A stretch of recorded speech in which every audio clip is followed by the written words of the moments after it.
नमस्कार, your stocks में आपका स्वागत है। आपके साथ मैं हूं मानसी दवे और मेरी सहयोगी तृप्ति। हम दोनों आने वाले 1 घंटे में भारतीय बाजार से जुड़े आपके मार्केट रिलेटेड जो भी सवाल हैं उस सवालों के जवाब देने की कोशिश करेंगे। एक्सपर्ट्स हमारे साथ जुड़ेंगे और अपने टेक्निकल नजरिए हमारे साथ शेयर करेंगे, जिससे आपको आपके पोर्टफोलियो का गठन करने में मदद मिले। लेकिन सबसे पहले भारतीय बाजार पर एक नजर होनी चाहिए और लगातार हम देख रहे हैं ये 4th ट्रेडिंग सेशन है, जबकि मार्केट में अच्छा खासा मोमेंटम, तेजी की चाल नजर आ रही है।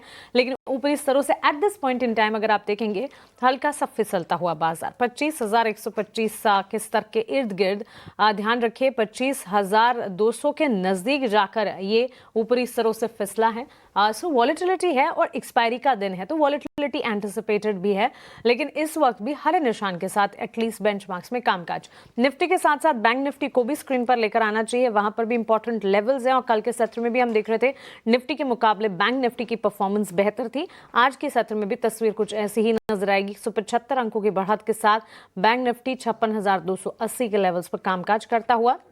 फेयर इंडिकेटर इंडिया विक्स में जो बड़े स्पाइक्स थे वो स्पाइक्स कम हुए हैं, at least that's a relief. Sensex में करीब 300 अंकों की बढ़त है, 82,000 के लेवल्स के पार इस वक्त सेंसेक्स कामकाज करता हुआ नजर आ रहा है। ब्रॉडर मार्केट्स में मिड कैप स्मॉल कैप को देखेंगे तो वहां भी आप पाएंगे कि कुछ हद तक मोमेंटम जो है वो जरूर नजर आ रहा है। स्टॉक स्पेसिफिक अप्रोचेस आपको जरूर दिख जाएंगे मिड कैप स्मॉल कैप में भी, हालांकि वहां पर भी इंडेक्स वाइज अगर देखेंगे तो वॉलेटिलिटी बिल्कुल बरकरार है।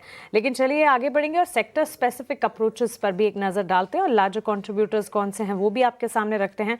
इस वक्त बाजार की इस वॉलेटिलिटी में जो सबसे ज्यादा कंट्रीब्यूट कर रहे हैं उन स्टॉक्स का जिक्र एक बार कर लेते हैं। ICICI bank, Bharti Airtel, HDFC bank, Reliance, L&T जैसे काउंटर्स हैं जहां पर हम बिकवाली का खरीदारी देख रहे हैं। लार्जर कंट्रीब्यूटर्स जो कि इस वक्त मार्केट को संभालने का काम कर रहे हैं। ऑन द फ्लिप साइड अगर आप देखेंगे axis bank, Infosys, Hindustan Unilever, TCS, Tata Motors जैसे काउंटर्स हैं जहां पर गिरावट है, यानी कि लार्जर कंट्रीब्यूटर्स जो कि लगार्ड्स का काम कर रहे हैं इस वक्त, ड्रैगर्स हैं, वो ये सारे काउंटर्स हैं।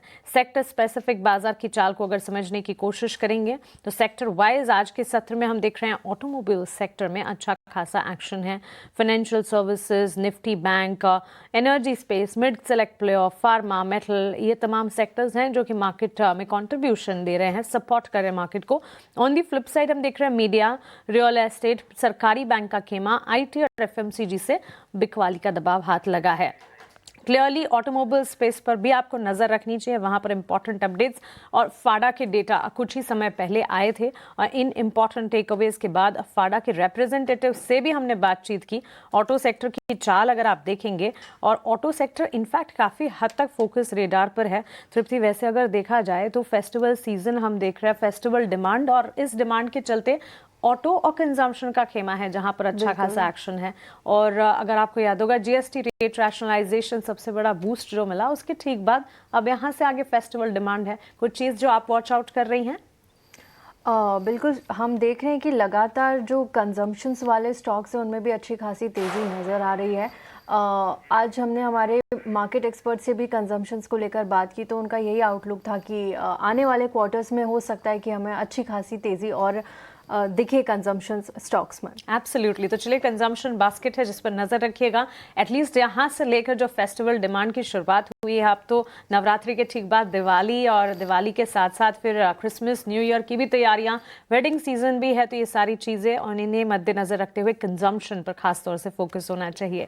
लेकिन चलिए एक इंपॉर्टेंट रिसर्च भी आपके सामने रखते हैं, उसके बाद हमारे मार्केट एक्सपर्ट भी जुड़ेंगे, उनसे भी बातचीत करेंगे, उनसे समझेंगे बाजार पर उनका नजरिया क्या है और सवाल जो आपका सिलसिला भी हम शुरू करेंगे। लेकिन जीएसटी कटौती के बाद नई गाड़ियों की खरीदारों के लिए एक इंश्योरेंस जो है वो सस्ता होता हुआ दिखा है। लेकिन क्या आगे री इंश्योरेंस कॉस्ट में कोई इजाफा होने की संभावना है? इस पर हमारे सहयोगी अनुराग शाह ने श्रीराम जनरल इंश्योरेंस के ईडी शशिकांत दहूजा से खास बातचीत की। आइए वो बातचीत एक बार सुन लेते हैं। जीएसटी ऑटो सेक्टर में कम हुआ है 28% से 18% ज्यादातर गाड़ियों पे, तो उसका नई गाड़ियों के इंश्योरेंस प्रीमियम पर कितना असर हुआ है और कितना इंश्योरेंस का प्रीमियम भी सस्ता होगा इस जीएसटी की कटौती से? अब देखिए, अगर मैं छोटा सा आपको एग्जांपल से समझाता हूँ, अगर एक गाड़ी जो पहले 1 लाख रुपीस की हुआ करती थी उसके ऊपर 28% टैक्स लगता था तो वो 1,28,000 की हो जाती थी। अब अगर वो टैक्स 18% लगेगा तो 1,18,000 की होगी। ठीक है, पहले प्राइसिंग जो इंश्योरेंस का जो प्रीमियम कैलकुलेट होता था वो 120 पे होता था, कुछ परसेंटेज माइनस होता था, और अब वो 118 पे होगा। तो उसकी वजह से आपका प्रीमियम कम होगा, कस्टमर को फायदा मिलेगा, गाड़ी के प्राइसिंग में भी उनको फायदा मिलेगा, इंश्योरेंस के प्रीमियम में भी फायदा मिलेगा। अब मैं अगर इंश्योरेंस कंपनी के पॉइंट ऑफ व्यू की बात करूं तो अगर उनका ओडी लॉस रेशियो अच्छा चल रहा था, लेट्स से अगर उनका ओडी लॉस रेशियो 60 या 70% चल रहा था, तो ये अगर प्रीमियम कम होगा तो ये ओडी क्लेम इशू के ऊपर उनका थोड़ा सा नेगेटिव इम्पैक्ट पड़ेगा। मैं ये नहीं कह रहा कि बहुत ज्यादा इम्पैक्ट पड़ेगा, लेकिन कुछ इम्पैक्ट पड़ेगा इसके ऊपर। ओके, तो हम सर ये कह सकते हैं कि कोई नई जो पहले इंश्योरेंस प्रीमियम था नई गाड़ी का, वैसे 10,000 तो नहीं होता है, लेकिन उदाहरण के तौर पे अगर 10,000 था तो अब उसको 8,500-9,000 रुपया प्रीमियम आएगा, वहां पे भी 1,000, 1,200-1,500 रुपए का बचत है। बिल्कुल बिल्कुल है। जो आप जो कह रहे हैं कि जो पहले अगर एक कस्टमर 10,000 का प्रीमियम पे कर रहा था, अभी उसको प्रीमियम 9,000 पे करना पड़ेगा। ये क्यों पे करना पड़ेगा? बिकॉज उसकी गाड़ी की वैल्यू कम हो गई, उसकी वजह से भी कम करना। तो एक तरह से पूरा फायदा है, वहां पे आपको जीएसटी 10% बचा और यहाँ पे इंश्योरेंस की कीमत बची। तो होलिस्टिक व्यू में देखे और कंपनियां डिस्काउंट भी दे रही, तो सब मिला के जो नई गाड़ी खरीदने वाले को एक अच्छा खासा फायदा है 20-22% तक का। अब अगर अनुराग जी मैं थोड़ा सा आपको टेक्निकल टर्म्स में अगर बताऊं, अब देखिए अगर गाड़ी में थेफ्ट क्लेम आता है तो जिसकी गाड़ी पहले 1,00,000 रुपए की थी, अब वो 90,000 की होगी, तो इंश्योरेंस कंपनी को 90,000 देना पड़ेगा, 10,000 कम देना पड़ेगा। ये फायदा इंश्योरेंस कंपनी को होगा, बिकॉज अगर ज्यादा वैल्यू की होती तो थेफ्ट। लेकिन अगर आप देखेंगे 100 क्लेम में से थेफ्ट के क्लेम बहुत कम आते हैं, इवन 1% से भी कम होते हैं। जो मेन क्लेम जो आते हैं वो आते हैं एक्सीडेंट्स के, वो गाड़ी की वैल्यू पे डिपेंड नहीं करते कि आपकी गाड़ी की वैल्यू 1,00,000 है या 90,000 है। आपके वो एक्सीडेंट जो पहले आते थे 8-10% की फ्रिक्वेंसी या 6% की frequency depending on the vehicles, वो सेम रहेगा। तो इस वजह से इंश्योरेंस कंपनियों को थोड़ा सा नेगेटिव इम्पैक्ट आएगा इस वजह से, जो प्राइसिंग का जो जीएसटी का जो इम्पैक्ट आया है। यस, नेगेटिव इम्पैक्ट एक तरह से। नेगेटिव इम्पैक्ट है उसकी वजह से, बिकॉज आपके जो एक्सीडेंट क्लेम है वो दे विल रिमेन सेम, वो सेम रहेंगे। और प्रीमियम आपका, हाँ अगर आपकी थेफ्ट क्लेम जो है उसमें इंश्योरेंस कंपनी को फायदा भी होगा, बिकॉज 10,000 की 1,00,000 की गाड़ी में अब उनको 90,000 देना पड़ेगा। लेकिन अगर एक्सीडेंट का क्लेम आएगा तो उसका आईडीवी से कोई फर्क नहीं पड़ता। 20,000 का क्लेम हो चाहे 1,00,000 की गाड़ी है या 90,000। ग्राहक है उसके लिए तो फायदे का, ग्राहक के लिए ये फायदेमंद चीज है। बिल्कुल। आखिरी सवाल होगा सर, री इंश्योरेंस की प्राइसिंग किस तरह से चेंज हो रही है और आने वाले वक्त में उसका और कितना इम्पैक्ट देखने को मिलेगा? री इंश्योरेंस की प्राइसिंग की अगर मैं बात करूं तो डिपेंड करता है किस टाइप का पोर्टफोलियो आप लिख रहे हो, किस टाइप की लाइंस में आप, प्रॉपर्टी में ज़्यादा आपका पोर्टफोलियो है, या मोटर में आपका पोर्टफोलियो है, मरीन में आपका पोर्टफोलियो है, क्रॉप में आप पार्टिसिपेट कर रहे हैं। तो डिपेंड करता है किस पोर्टफोलियो में आप पार्टिसिपेट कर रहे हैं और आपकी अंडरराइटिंग कैसी है। अगर आप अंडरराइट बहुत अच्छा नहीं कर रहे और आपके लॉसेस ज़्यादा हैं तो ऑब्वियसली आपकी के ऊपर इंश्योरेंस जो प्राइसिंग होगी थोड़ा सा ज़्यादा होगा। लेकिन अगर मैं ओवरऑल बात करूँ इंडस्ट्री एज ए होल, तो बहुत ज़्यादा इसमें कोई हमने देखा ही है पिछले 1 महीने के अंदर। हमने उत्तराखंड का एग्जांपल ले लें, जम्मू कश्मीर का एग्जांपल ले लें हम, या हिमाचल का एग्जांपल ले लें, जहां पर क्लाउड बस्ट कर रहे हैं, जहां पर फ्लड आ रहे हैं, रेंज आ रही हैं, तो इससे क्लेम तो आ रहे हैं। तो अब ये क्लेम्स बिकॉज ज़्यादा बड़ी अमाउंट के होते हैं तो ये री इंश्योरेंस कंपनीज को देने पड़ते हैं, और जब री इंश्योरेंस कंपनी को क्लेम ज़्यादा देने पड़ेंगे तो उसका एक प्राइस पे इम्पैक्ट पड़ेगा, नेगेटिव इम्पैक्ट पड़ेगा। तो बहुत ज़्यादा बड़े क्लेम्स अभी नहीं आए, लेकिन हाँ इम्पैक्ट तो पड़ेगा फ्यूचर में आने वाले टाइम में। और चलिए इसी के साथ एक ब्रेक के लिए हम रुक रहे हैं। ब्रेक के उस पार मार्केट पर बातचीत हम जारी रखेंगे, आप बने रहें हमारे साथ।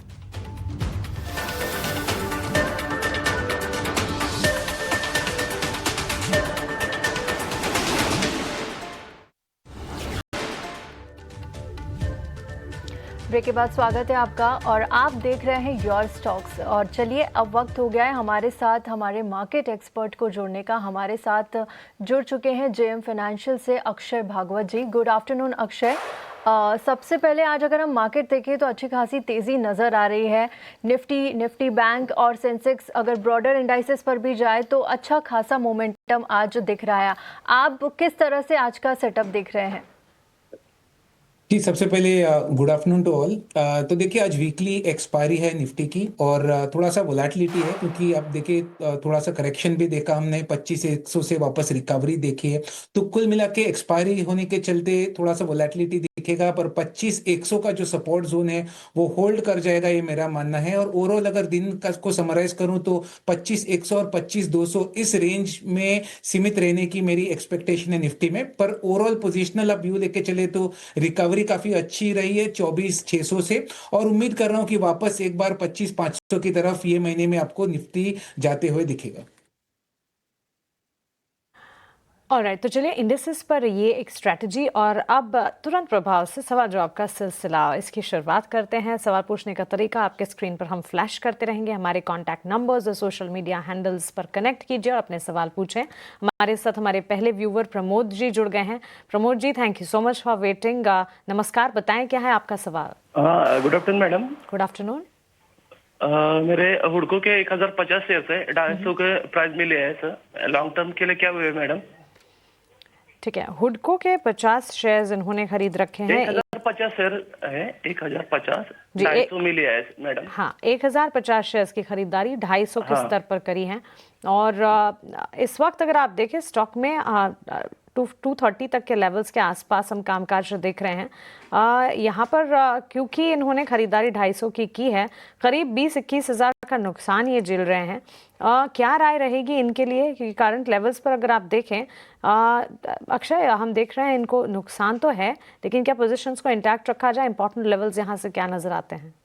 जी, तो देखिए हुडको में काफी दिनों से प्राइस डेवलपमेंट है कि 240 250 ये एक स्ट्रॉन्ग रेजिस्टेंस बन के आ रहा है। गए 6 महीने से तो क्लैरिटी है कि जब भी 240-50 पे आता है तो वहां पे बिकवाली का प्रेशर बढ़ जा रहा है। पर आपका नजरिया लॉन्ग टर्म का है, मिनिमम 1 ईयर प्लस का इन्वेस्टमेंट होराइजन है, और लॉन्गर टर्म चार्ट्स देख के अभी भी ट्रेंड काफी स्ट्रांग है। बस शॉर्ट टर्म की रेजिस्टेंस की बात हो रही है 240 वाली। तो उम्मीद कर रहा हूं कि लॉन्गर टर्म से 240-50 का रेजिस्टेंस ब्रेक होगा और उसके बाद 320 तक टारगेट्स वापस खुल जाएंगे। तो होल्ड करने की सलाह रहेगी। टेक्निकली अगर आप लेवल्स फॉलो करेंगे तो रेजिस्टेंस 250 का है, जिसके बाद आपको मोमेंटम मिलेगा लॉन्गर टर्म में, और फिलहाल 200 का एक शॉर्ट टर्म ट्रेडिंग सपोर्ट है। सलाह है कि आप अभी इसमें बने रहिए, 320 तक के लेवल्स आपको इसमें मिल सकते हैं। बढ़ते हैं आगे और राकेश कुमार सिंह हमारे साथ जुड़ गए। गुड आफ्टरनून राकेश, कहाँ से बात कर रहे हैं आप और क्या सवाल है आपका? हेलो जी राकेश, क्या सवाल है आपका राकेश? मैम मेरे पास टाटा मोटर्स के 64 शेयर है 717 के रेट पे। ओके तो गिरे ही जा रहा है मैम, क्या करें? होल्ड करें ना निकल जाए? Okay sir. अक्षय जी, इनका टाटा मोटर्स पर सवाल है। इनके पास जो क्वांटिटी है शेयर्स की वो 60 है और 717 की इनकी खरीद है। आज के सेशन में टाटा मोटर्स डेज लो पे कारोबार कर रहा है, करीब 700 के आसपास, और इनका जो नुकसान है वो करीब 1000 के आसपास का है। क्या राय होगी इन्हें टाटा मोटर्स पर? जी, टाटा मोटर्स में सबसे इंपॉर्टेंट आपको जानना है कि मिड मंथ में जो अक्टूबर 14 तारीख से है तभी टाटा मोटर्स में डीमर्जर हो रहा है। तो एक कॉर्पोरेट एक्शन है जिसके चलते 1:1 का स्टॉक स्प्लिट है। आपको जो है टाटा मोटर पैसेंजर व्हीकल और कमर्शियल व्हीकल, ऐसे दो अलग अलग एंटिटीज 14 तारीख जो 14 अक्टूबर है तभी लिस्ट होंगे। तो जो पैसेंजर व्हीकल का है वो शेयर अभी आपको मिल जाएंगे 14 तारीख के बाद, और शायद नवंबर में, अभी तक कोई डेट आई नहीं है, उसके बाद आपको पैसे जो कमर्शियल व्हीकल्स की जो लिस्टिंग है वो हो जाएगी। तो इन शॉर्ट स्टॉक स्प्लिट का इवेंट होने के चलते ज्यादा कुछ तेजी की उम्मीद ना करे, बट कैश में होल्ड किया है तो कॉर्पोरेट एक्शन का बेनिफिट ले। स्टॉक स्प्लिट करके जो नए दो कंपनीज हो उनको होल्ड करके चले। लॉन्गर टर्म में दोनों का विजन अभी भी स्ट्रांग है। तो ये कॉर्पोरेट इवेंट के चलते ज्यादातर आपको कुछ ज्यादा तेजी या मंदी आने वाले 10-15 दिन में टाटा मोटर्स में नहीं दिख पाएगी। तो लॉन्गर टर्म होराइजन है तो तुरंत कोई एक्शन शायद ना नजर आए, लेकिन कॉर्पोरेट एक्शन है जिसके इंपॉर्टेंस को ध्यान में रखते हुए अगर पोजीशन है उस पोजीशन को इंटैक्ट रखा जाए। करीब 1.5 से 2% तक की गिरावट आज के सत्र में टाटा मोटर्स एट प्रेजेंट हम देख रहे हैं 700 के लेवल्स पर फिलहाल कामकाज। लेकिन चलिए अगले कॉलर की तरफ बढ़ते हैं। शिव सरन अग्रवाल जी हमारे साथ फोन लाइन से जुड़ गए हैं। मिस्टर अग्रवाल, शुक्रिया अपना समय देने के लिए। नमस्कार, पूछें अपना सवाल। मेरे दो प्रश्न है, क्या मैं दोनों बोल सकता हूँ? जी जी बिल्कुल, बताएं। मेरे पास 500 शेयर नेल कास्ट के हैं जिनका एवरेज रेट 140 रुपए है। मैं 6 महीने से 1 वर्ष तक होल्ड कर सकता हूँ। ठीक है। तो इसका टारगेट मुझे जानना था, और क्या इसमें मुझे कुछ फायदा मिल जाएगा? अभी तो नीचे चल रहा है। ठीक है। और अग्रवाल जी, अगला सवाल आपका। दूसरा प्रश्न मेरा आईटीसी पर है। मेरे पास 200 शेयर हैं, 421 रुपए के। ये भी मैं 1 वर्ष तक होल्ड कर सकता हूँ। ठीक है, चलिए दोनों सवालों के जवाब आपको दिलवा देते हैं। Akshay, diversified FMCG space ITC slow moving, लेकिन खरीदारी इन्होंने कर रखी है 400 के लेवल्स पर, ये फिलहाल ट्रेड कर रहा है। और दूसरा सवाल नेलकास्ट पर 500 शेयर्स वहां पर भी खरीद रखे हैं। और ऑफ कोर्स दोनों शेयरों में लंबी अवधि के लिए ये पोजीशंस को इंटैक्ट रख जरूर सकते हैं। 6 महीने 1 साल तक का टाइम फ्रेम भी बनाकर चल सकते हैं। करीब 1.5% तक की मजबूती नेलकास्ट के स्टॉक प्राइस में आज नजर आ रही है और आईटीसी में बिकवाली का दबाव है। हमारे व्यूअर के लिए राय क्या होगी दोनों स्टॉक्स पर? जी, तो पहले नेलकास्ट पे आते हैं। नेलकास्ट में टेक्निकली आपका टाइम होराइजन 6 महीने से 1 साल, उस टाइम होराइजन के हिसाब से एनालिटिक्स की मैं बात करूंगा। 170 का जो है बहुत ही स्ट्रॉन्ग रेजिस्टेंस जोन है, जहां पे मल्टीपल टाइम्स हमने स्टॉक को रेजिस्ट करते हुए देखा है, वहां पे सेलिंग प्रेशर बना है। और अगर आप देखें तो गए 2 महीने में थोड़ी सी बिकवाली के प्रेशर का हावी हुआ है नेलकास्ट, जिसके चलते आज 125 एक तरफा फॉल बना है। पर कहीं ना कहीं मेरा मानना है कि टेक्निकली 110 और 120 एक स्ट्रॉन्ग सपोर्ट जोन है, जहां से आप एक रिकवरी रैली की उम्मीद कर सकते हैं। पर 6 से 1 साल का टाइम होराइजन के चलते मैं कहूंगा इस रिकवरी रैली में आप 150 और 160 इस लेवल में एक बार इस स्टॉक में एग्जिट ले ले। टेम्परेरी आप 100 रुपए का एक रिवाइज स्टॉप लॉस का अप्रोच लेके चले, ताकि वर्स्ट केस सिनेरियो आप हैंडल कर पाए। दूसरा स्टॉक जो है आईटीसी, तो आईटीसी में मेरा मानना है कि स्टॉक थोड़ा सा दबाव में जरूर है, पर कहीं ना कहीं 380 एक स्ट्रॉन्ग सपोर्ट जोन है स्टॉक के लिए। और मैं उम्मीद कर रहा हूं कि 380 और 390 के लेवल से स्टॉक में आपको 1 साल के अवधि से एक रिकवरी की रैली देखने को मिल सकती है, जिसके चलते मेरा टारगेट प्रोजेक्शन करीबन 450 से 460, 450 टू 460 का है। तो इस टारगेट के लिए आपको आईटीसी में बने रहना है। एक रिस्क रिवॉर्ड जो है, आपको अगर एवरेजिंग के लिए आप ओपन है तो 380 390 में एवरेजिंग भी आप कर सकते हैं, और एक स्टॉप लॉस आप 370 का इस स्टॉक में बना के चले। राइट, तो चलिए दोनों शेयर्स पर ये राय फिलहाल। और पोजीशंस अगर हैं इंटैक्ट रखते हुए, हमारे एक्सपर्ट जो आपको सुझा रहे हैं वो टारगेट स्टॉप लॉसेस को मेंटेन जरूर करते रहिएगा। ऑन दिस नोट एक छोटे से ब्रेक के लिए हम रुकने वाले हैं। अक्षय, बहुत शुक्रिया आपका हमारे साथ जुड़ने के लिए, सवालों के जवाब देने के लिए और मार्केट पर अपना नजरिया हमारे साथ शेयर करने के लिए। एक छोटा सा ब्रेक के उस पार सवाल जवाब का सिलसिला हम जारी रखेंगे, आप बने रहें।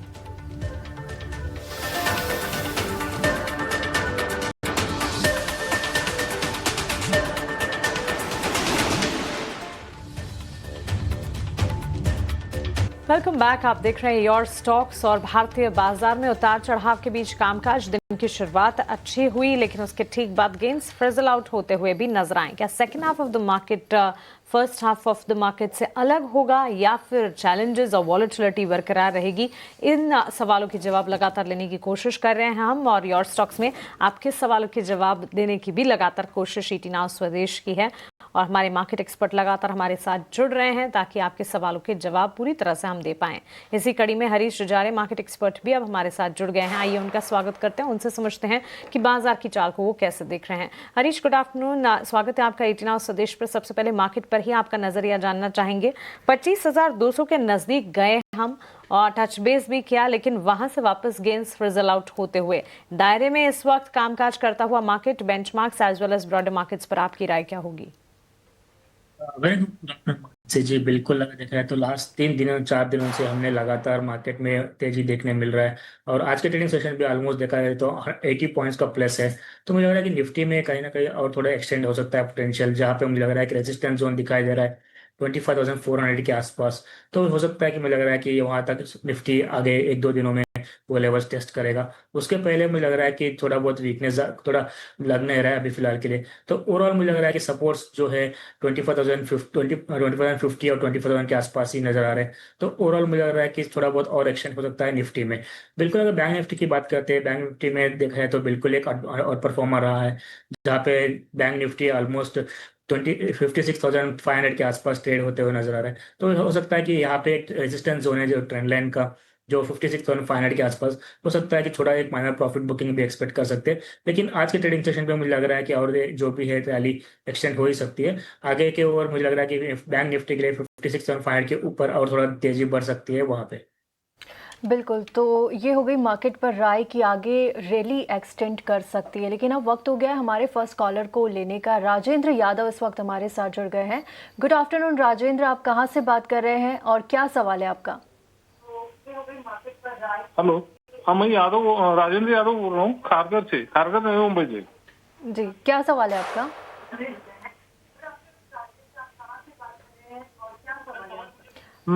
मैं खारघर से बात कर रहा हूँ मैडम।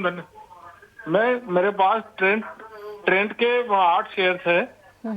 हेलो जी जी, बिल्कुल मैं सुन पा रही हूँ। हेलो, मेरे पास ट्रेंड के 8 शेयर्स है जी एट द रेट ऑफ 5,475 और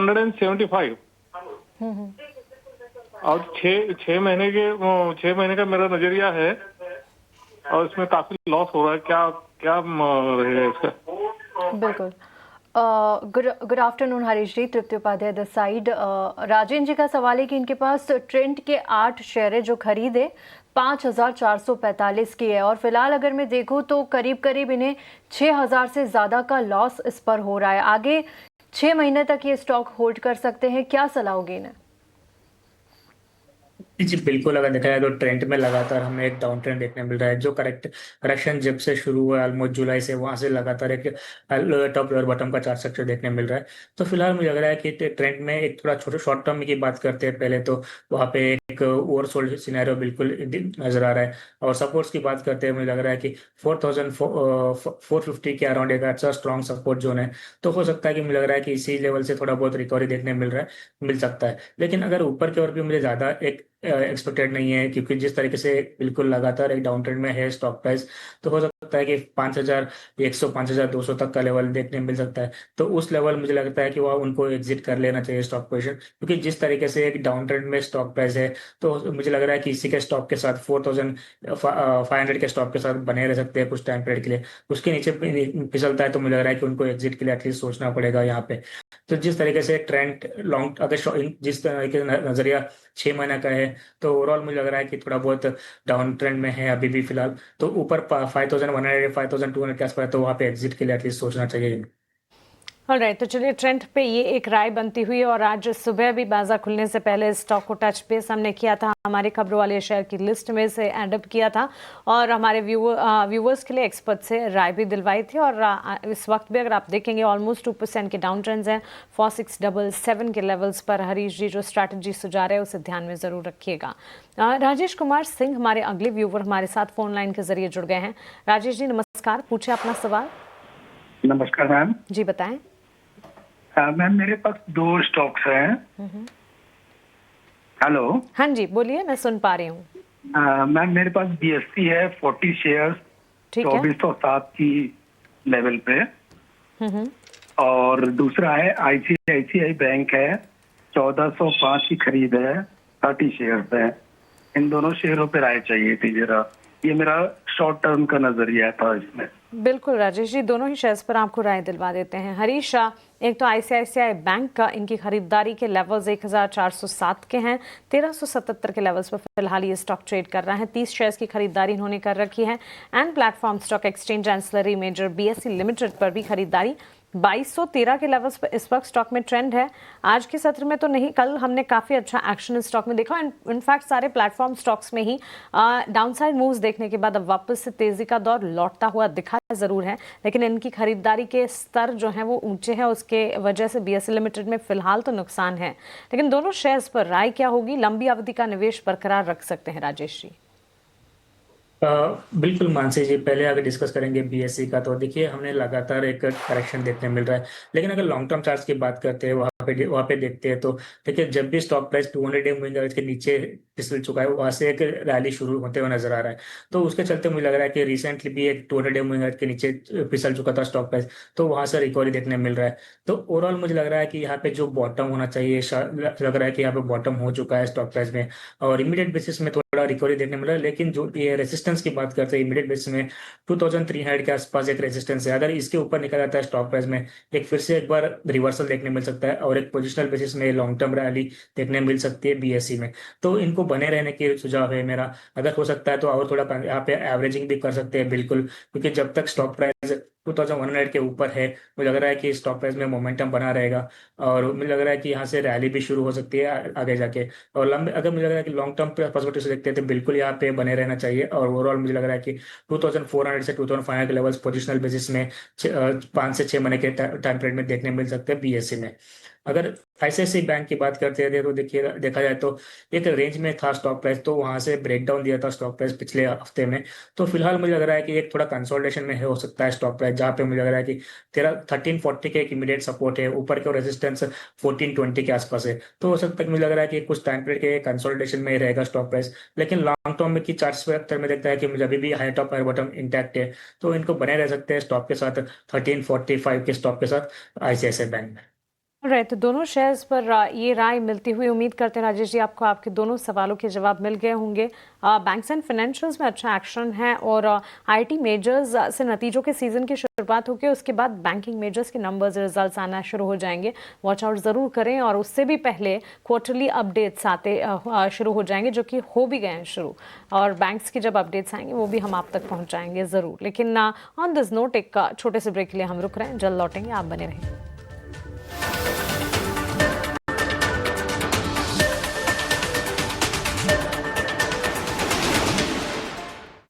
in association with स्टॉक्स देख रहे हैं आप, जहां लगातार सवालों और जवाब का सिलसिला जारी है। लेकिन उससे पहले हम देख रहे हैं कि आज केआरएन हीट एक्सचेंजर के शेयर में 4% का उछाल देखने को मिल रहा है। इस तेजी के पीछे के ट्रिगर्स क्या है, ये बताने के लिए कनिष्का हमारे साथ जुड़ गई है। जी कनिष्का, बताइए। बिल्कुल, आज केआरएन हीट एक्सचेंजर और रेफ्रिजरेशन के स्टॉक में काफ़ी तेज़ी देखने को मिल रही है। इनफैक्ट 8% का अपटिक देखने को मिला था इंट्राडे में, जो कि 6 हफ्ते के बाद का सबसे बिगेस्ट गेन है। अब भी स्टॉक लगभग 4% ऊपर है, हालांकि स्टॉक ने मॉर्निंग गेन गिव अप कर दिए हैं। ये जो रैली आज स्टॉक में देखने को मिली है, ये आई है एक बड़े एक्विजिशन अनाउंसमेंट के बाद। कल कंपनी ने अनाउंस किया था कि केआरएन एचवीएसी प्रोडक्ट्स ने स्फीयर रेफ्रिजरेशन सिस्टम्स के बस एयर कंडीशनिंग डिवीजन को अक्वायर करने का एक अनाउंसमेंट किया है, जो कि एक बिजनेस ट्रांसफर एग्रीमेंट के थ्रू होगा। इस डील में पूरे ऑपरेशन और assets as well as employees का टेक ओवर शामिल है इस पूरे डिवीजन का। ये एक्विजिशन केआरएन के एचवीएसी पोर्टफोलियो को मजबूत बनाएगा और ट्रांसपोर्ट और मोबिलिटी कूलिंग सॉल्यूशंस में नए अपॉर्चुनिटीज़ भी ऐड करेगा। साथ ही ये राइजिंग डिमांड का फायदा भी उठा सकता है, जैसे कि पैसेंजर कंफर्ट, एनर्जी एफिशिएंसी और सस्टेनेबल कूलिंग टेक्नोलॉजीज़ को लेकर। स्फीयर रेफ्रिजरेशन की बस क्लाइमेट कंट्रोल एक्सपर्टीज़ और केआरएन के मैन्युफैक्चरिंग कैपेबिलिटीज़ को साथ इंटीग्रेट करके कंपनी अपने रेवेन्यू, प्रॉफिटेबिलिटी और मार्केट रीच को बढ़ाने का एक लक्ष्य रख रही है। तो इसीलिए आज केआरएन एक्सचेंजर के स्टॉक्स के शेयर्स आज रैली मोड में हैं। धन्यवाद कनिष्का आपका इस पूरे अपडेट के लिए। हरीश जी, केआरएन हीट में हम लगातार आज अच्छी खासी रैली देख रहे हैं, करीब 8% तक इंट्राडे में ये स्टॉक चला गया है। इसके पीछे कारण भी है क्योंकि स्फेयर रेफ्रिजरेशन सिस्टम्स का बस एसी का डिवीजन कंपनी एक्वायर करने वाली है। क्या सेटअप यहाँ से आगे नज़र आ रहा है केआरएन हीट में? बिल्कुल, अगर केआरएन की बात करते हैं, देखिए जहाँ पे स्टॉक प्राइस एक कंसोलिडेशन में था कुछ दिनों से, और मुझे लग रहा है कि आज का न्यूज़ के बाद हमने एक स्पाइक तो स्पॉट देखने मिल रहा है। तो ओवरऑल मुझे लग रहा है कि अभी भी ये थोड़ा टाइम पे कंसोलिडेशन में हो सकता है। अगर किसी को लॉन्ग टर्म के लिए बाय करना है तो मुझे लग रहा है कि थोड़ा डिप्स में बाय करने के लिए सोचना चाहिए। यहाँ पे मुझे लग रहा है कि स्ट्रॉन्ग सपोर्ट जोन है 810 800 के आसपास। तो अगर ए लेवल्स आता है तो मुझे लग रहा है कि वहाँ पे एक अच्छा एंट्री बन सकता है, क्योंकि जिस तरीके से कंसोलिडेशन में स्टॉक सपोर्ट जो है उसी के आसपास नजर आ रहे हैं, तो मुझे लग रहा है कि वहाँ पे बाइंग करने के लिए कोशिश करना चाहिए। और ऊपर की ओर मुझे लग रहा है कि शॉर्ट टर्म की बात करते हैं तो वहाँ पे रेजिस्टेंस जोन दिखाई दे रहा है 940 और 970 के आसपास, जो प्रीवियस ऑल टाइम हाई था। तो इस लेवल्स के लिए मुझे लग रहा है कि डिप्स में बाय करने की राय रहेगी। करंट लेवल्स पे बिल्कुल आज कैप अप से ओपन हुआ था, मुझे लग रहा है कि कुछ टाइम पीरियड में थोड़ा कूल ऑफ भी हो सकता है, तो उस टाइम पे डिप्स में बाय करने की राय रहेगी केआरएन हीट एक्सचेंजर्स में। ऑलराइट, तो चलिए KRN हीट पर ये तेज़ी के पीछे की वजह भी जानी रिसर्च के जरिए और एक टेक्निकल टेक भी हमने समझा। लेकिन हमारे अगले व्यूवर हमारे साथ अब जुड़ गए हैं। आलोक जी हैं हमारे साथ हरियाणा से। नमस्कार आलोक जी, पूछें अपना सवाल। हेलो जी बताएं। हेलो। हाँ जी आलोक जी, क्या आप मुझे सुन पा रहे हैं? हाँ जी, हाँ जी जी, पूछिए अपना सवाल। हाँ जी, मैंने ओला के शेयर ले रखे मैम, 58 की मेरी एवरेज बाइंग है, 800 शेयर हैं। ठीक है, मैं इसमें पूछना चाहता हूँ, इसमें स्टॉप लॉस कितना रखूं मैं लॉन्ग टर्म के लिए और शॉर्ट टर्म के लिए?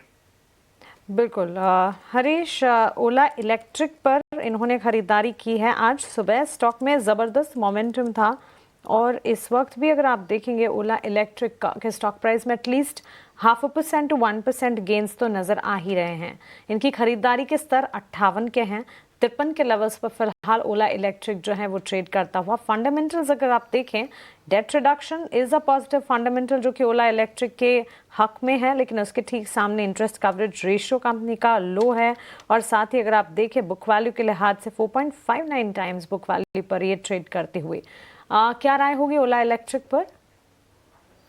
मानसी जी बिल्कुल, अगर रिसेंटली एक रैली देखने मिल रहा था ओला इलेक्ट्रिक में, नीचे लेवल ऑलमोस्ट 40 लेवल से लेके 70 के आसपास तक, तो मुझे लग रहा है कि वहां से एक कंसोलिडेशन में और एक करेक्टिव फेज में ट्रेड होते हुए नजर आ रहा है अभी फिलहाल।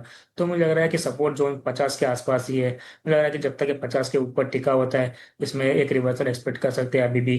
जिस तरीके से अभी जब देखा है तो 61% का रिट्रेसमेंट हो चुका है ऑलरेडी। तो उसी के लिए मैं शॉर्ट टर्म की बेसिस के नजरिया है तो 50 के शॉर्ट स्टॉप लॉस के साथ भी बने रह सकते हैं। ऊपर की ओर मुझे लग रहा है कि 60 से लेके 64 के लेवल्स दिखाई दे सकते हैं वापस।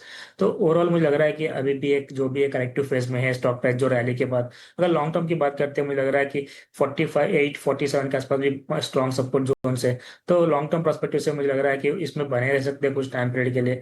हो सकता है कि थोड़ा रिवर्सल जल्दी देखने मिल सकता है, जिस तरीके से करेक्शन ऑलरेडी हो चुका है। और RSI वगैरह के इंडिकेटर्स की देखते हैं, वहां पे भी एक ओवरसोल्ड सिनेरियो नजर आते हुए नजर आ रहा है। तो 50 का स्टॉक के साथ इनको बने रह सकते हैं। ऊपर की ओर मुझे लग रहा है कि 60 से लेकर 62 का लेवल्स ऊपर की ओर दिख सकता है।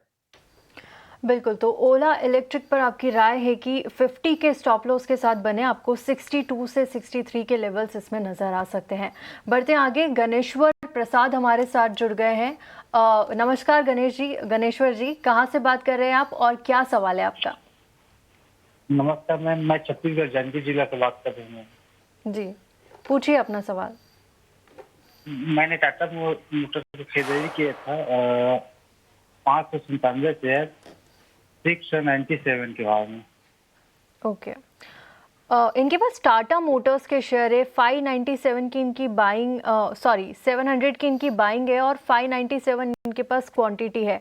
क्या राय होगी टाटा मोटर्स? हमने अभी थोड़ी देर पहले ही देखा था डेज लो पर स्टॉक ट्रेड कर रहा था। आगे के लिए क्या राय होगी?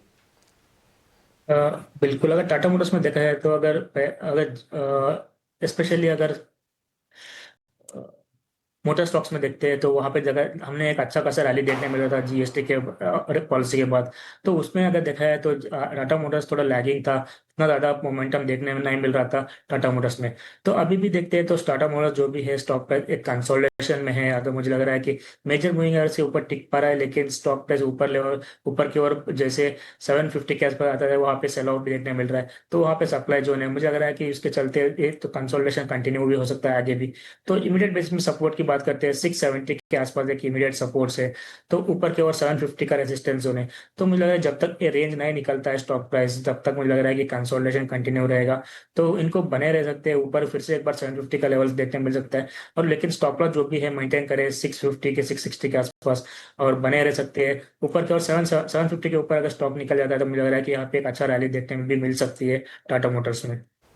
चलिए, तो बिल्कुल टाटा मोटर्स पर ये एक टेक इस वक्त हमें मिलता हुआ, लेकिन इस बीच बाजार पर एक नज़र होनी चाहिए क्योंकि शुरुआती मजबूती के बाद इस वक्त अगर आप देखें मार्केट ने गेंस को सरेंडर किया है। फ्रिजल आउट होते हुए गेंस नज़र आ रहे हैं और लेवल बेस कामकाज ज़रूर देखने को मिला है। बेंचमार्क्स की ही अगर बात करें, निफ्टी और बैंक निफ्टी में अगर कंपैरिजन करेंगे, बैंक निफ्टी की स्थिति बेहतर नज़र आ रही है। निफ्टी 25,000 के लेवल्स को इंटैक्ट रखने की लगातार कोशिश करता हुआ 25,150 के पार फिलहाल कामकाज, जहां पर आप पाएंगे करीब 86 अंकों की तेजी है जरूर, लेकिन चार्ट्स पर देखेंगे तो ऊपरी स्तरों से बिकवाली का दबाव भी देखने को मिला है।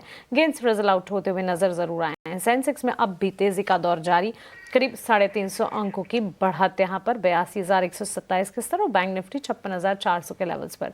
चलिए ऑप्शन के चैंपियन हमारे अगले सेगमेंट का आप रुख करते हैं।